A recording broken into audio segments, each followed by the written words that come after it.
Il y a quelque chose que l'on n'ose pas toujours dire clairement dans le monde de la nutrition par peur de déranger les idées reçues ou de paraître excessif. Alors laissez-moi vous le dire aujourd'hui, directement et sans détour. Tous les légumes ne sont pas bons pour tout le monde à tout âge. Cette affirmation va à l'encontre de ce qu'on nous répète depuis des décennies. Les légumes, c'est sain, naturel, sans danger. Ce message a du bon et dans l'ensemble, il reste vrai. Mais il cache une réalité que les personnes de plus de 65 ans méritent de connaître. Certains légumes très courants peuvent entretenir une inflammation silencieuse qui fragilise les jambes, perturbe la circulation et augmente le risque de chute.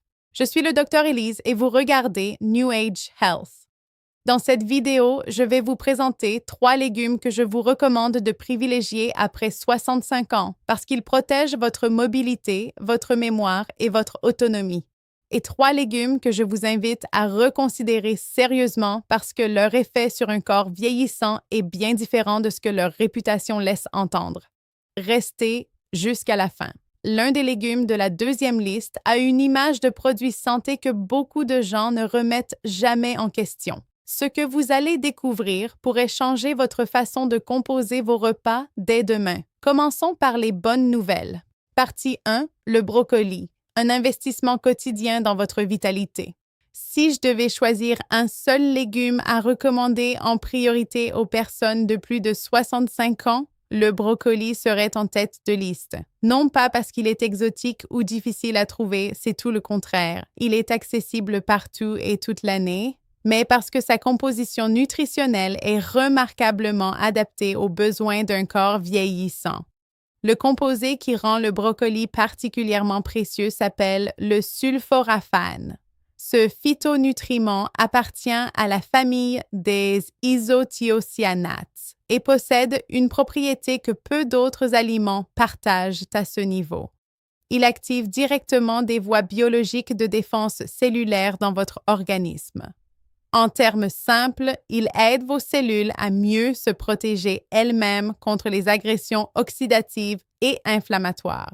Pourquoi est-ce particulièrement important après 65 ans? Parce que c'est précisément à partir de cet âge que l'inflammation chronique de bas grade, cette inflammation silencieuse, sans douleur évidente, sans signal d'alarme clair, commence à peser de façon significative sur la santé. Elle s'attaque progressivement aux petits vaisseaux sanguins, fragilise les cartilages articulaires, altère la qualité des connexions neuronales et réduit la force musculaire. Ce n'est pas spectaculaire, c'est insidieux.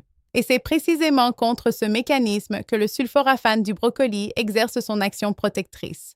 Au-delà de cet effet anti-inflammatoire, le brocoli est une source remarquable de vitamine K, un nutriment dont beaucoup de personnes âgées manquent sans le savoir. La vitamine K est indispensable à la santé osseuse. Elle participe à la fixation du calcium dans les os et réduit le risque de fracture.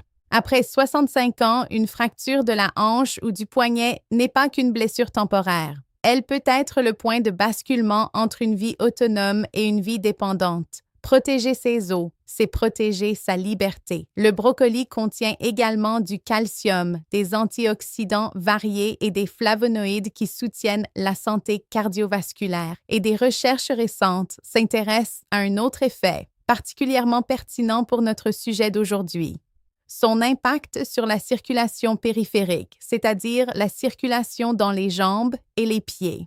Des études suggèrent que le sulforaphane peut favoriser la vasodilatation, l'élargissement des vaisseaux sanguins et améliorer le flux sanguin vers les extrémités du corps. Pour les personnes âgées, ce bénéfice est direct et concret, de meilleures sensations dans les pieds, une meilleure proprioception, une coordination plus fine lors de la marche. La proprioception, cette faculté de sentir la position de son corps dans l'espace, est l'un des systèmes qui décline le plus silencieusement avec l'âge et l'un de ceux dont la détérioration contribue le plus aux chutes. Une précision importante sur la préparation. Le sulforaphane est produit par une réaction enzymatique qui a lieu lorsque le brocoli est coupé ou mâché. Cette réaction est sensible à la chaleur. Une cuisson à la vapeur de 5 à 7 minutes préserve l'essentiel de cette activité enzymatique et rend le légume plus digestible. Une cuisson prolongée à l'eau bouillante jusqu'à ce que le brocoli devienne mou et terne détruit une grande partie des composés qui le rendent précieux. Gardez-le légèrement ferme, d'un vert vif. C'est le signe que vous en tirez le meilleur. Une portion de brocoli à la vapeur chaque jour ou au moins 4 à 5 fois par semaine. Ce n'est pas une contrainte, c'est un geste simple, reproductible, dont les effets s'accumulent dans le temps pour construire une protection réelle. Partie 2. Les épinards, le gardien de votre cerveau et de vos muscles. Les épinards ont une réputation qui oscille entre le légume d'enfance qu'on détestait et l'aliment santé qu'on consomme par conviction sans vraiment savoir pourquoi. Laissez-moi vous expliquer précisément pourquoi les épinards méritent une place régulière dans l'assiette des personnes de plus de 65 ans. Et ce n'est pas uniquement pour leur teneur en fer. La première raison, c'est leur richesse en nitrates naturels. Ces composés sont convertis en oxyde nitrique dans l'organisme, une molécule qui aide vos vaisseaux sanguins à se dilater et à rester souples. Avec l'âge, la circulation se dégrade progressivement. Les artères perdent en élasticité, le débit sanguin vers les extrémités et le cerveau diminue. Ce processus se traduit par une faiblesse musculaire progressive, des réflexes qui ralentissent, un brouillard mental qui s'installe. Les nitrates des épinards agissent directement contre ce mécanisme. Pour les muscles des jambes, cela signifie plus de tonicité et de réactivité. Pour le cerveau, c'est un maintien de la clarté cognitive. La deuxième raison de privilégier les épinards est leur teneur en lutéine et en folate. Ces deux nutriments exercent une action neuroprotectrice documentée. La lutéine, un caroténoïde, s'accumule dans les tissus cérébraux et protège les neurones contre les dommages oxydatifs. Des études longitudinales ont montré que les adultes présentant des taux élevés de lutéine cérébrale affichent de meilleures performances sur les tests de mémoire, de vitesse de traitement de l'information et de fonction exécutive. Le folate, quant à lui, participe à la régulation des taux d'homocystéine, un acide aminé dont l'excès est associé à un risque accru de déclin cognitif et de maladies cardiovasculaires. La troisième raison est souvent sous-estimée. Les épinards protègent la vision. La lutéine et la zéaxanthine qu'ils contiennent se concentrent dans la macula de l'œil et constituent une protection naturelle contre la dégénérescence maculaire liée à l'âge, l'une des principales causes de perte de vision après 65 ans. Or, perdre la vue, même partiellement, c'est perdre en autonomie, difficulté à conduire, à lire, à reconnaître les visages, à se déplacer en toute sécurité. Comment intégrer les épinards facilement? Quelques poignées sautées rapidement à l'huile d'olive, incorporées dans une omelette, mélangées à un potage en fin de cuisson. Évitez la surcuisson qui dégrade une partie des nutriments fragiles. Crus dans une salade ou très légèrement cuits, ils conservent toute leur puissance nutritionnelle. Quelques poignées par jour, c'est un dosage qui suffit à enclencher les bénéfices dans la durée. Partie 3. La carotte, le bouclier des sens et de l'équilibre. La carotte est peut-être le légume le plus sous-estimé de tous. On la considère comme basique, ordinaire, presque sans intérêt nutritionnel comparée aux superaliments dont on entend parler partout. C'est une erreur de perception.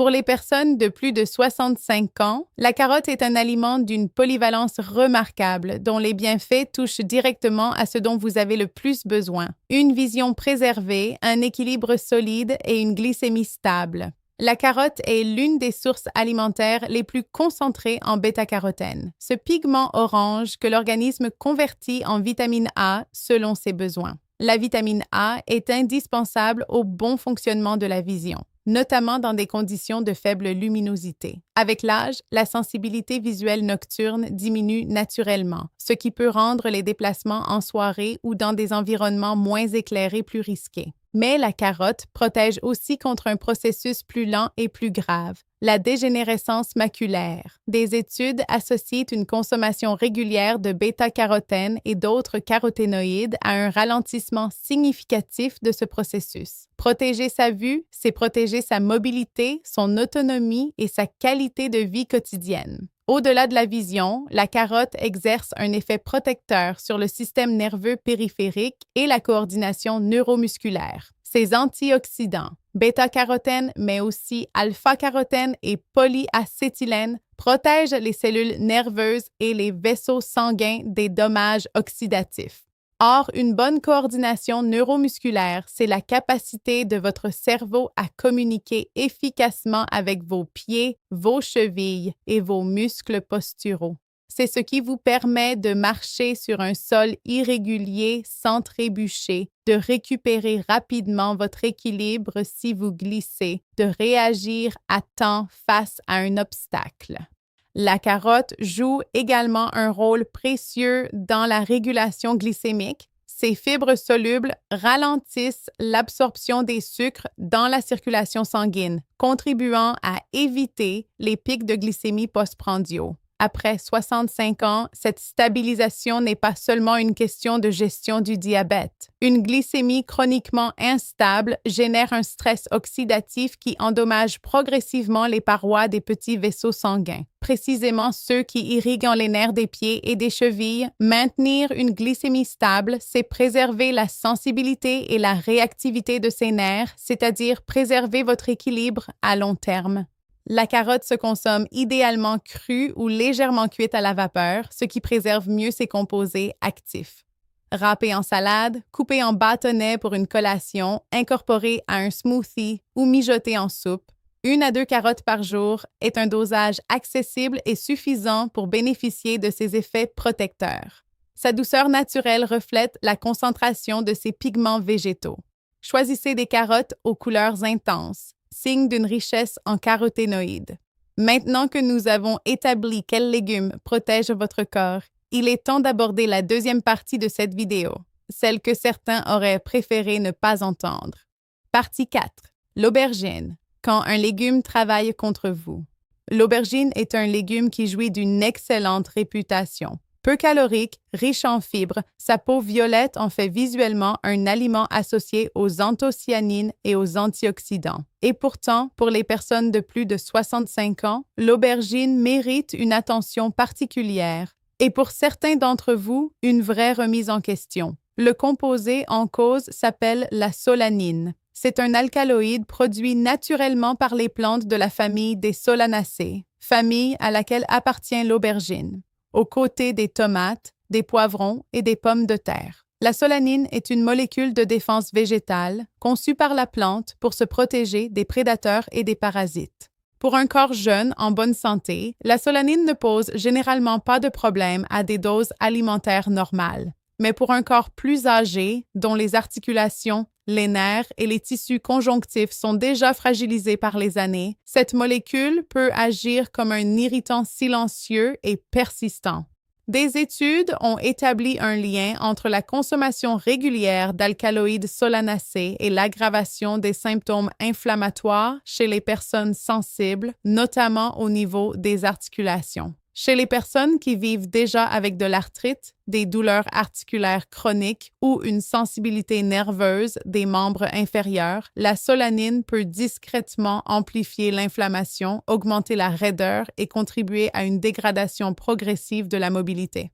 Ce qui rend cette situation particulièrement préoccupante, c'est que les effets sont rarement immédiats et spectaculaires.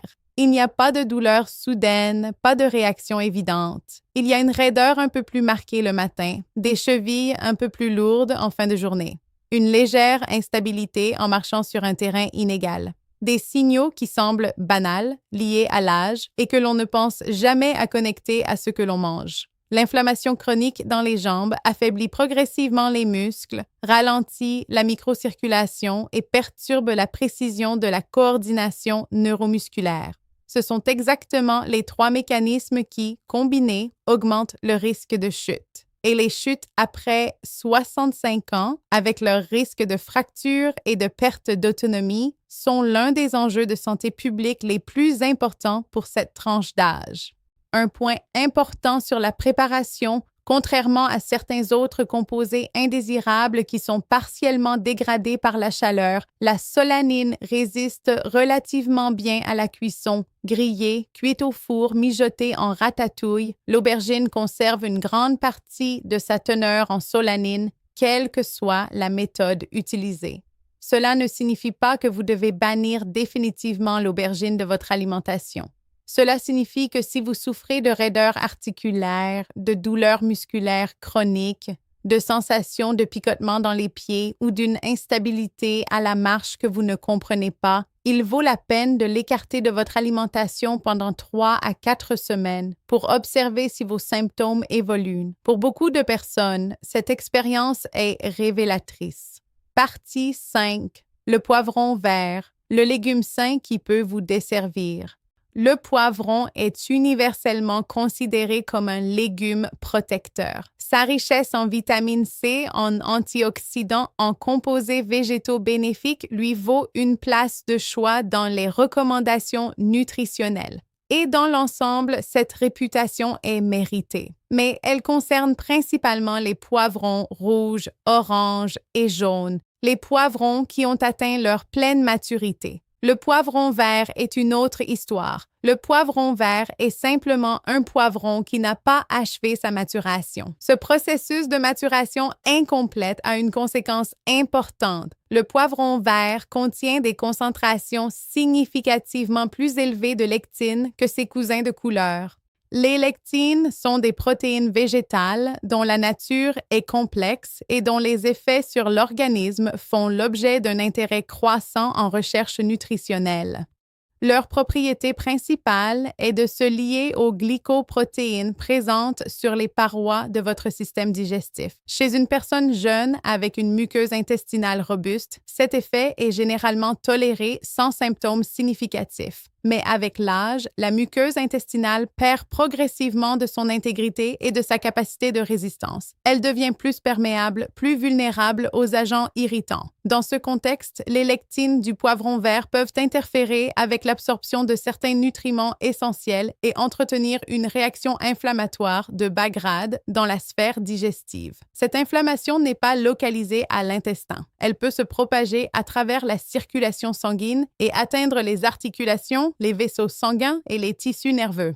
Les premiers signaux de cette inflammation silencieuse sont souvent peu spécifiques. Une légère raideur matinale dans les chevilles et les genoux, des sensations de picotement ou d'engourdissement dans les orteils, une instabilité nouvelle sur les terrains irréguliers. Ces signaux sont faciles à attribuer simplement à l'âge, mais leur cause est parfois alimentaire et donc modifiable. À mesure que l'inflammation s'installe et que la circulation vers les membres inférieurs se dégrade, les muscles des jambes peuvent progressivement perdre en tonicité. Les sensations proprioceptives dans les pieds peuvent s'émousser et la précision des réflexes posturaux peut diminuer. Ce sont exactement les mécanismes qui préparent le terrain aux chutes.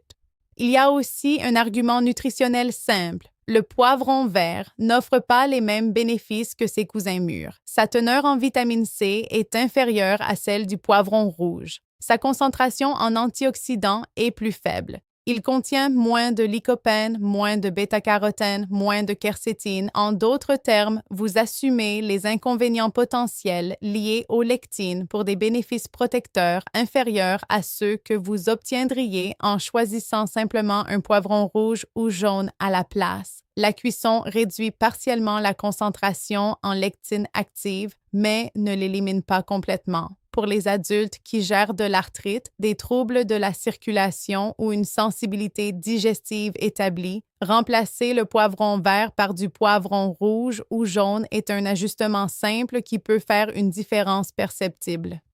Partie 6. La pomme de terre blanche, l'aliment réconfort qui fragilise.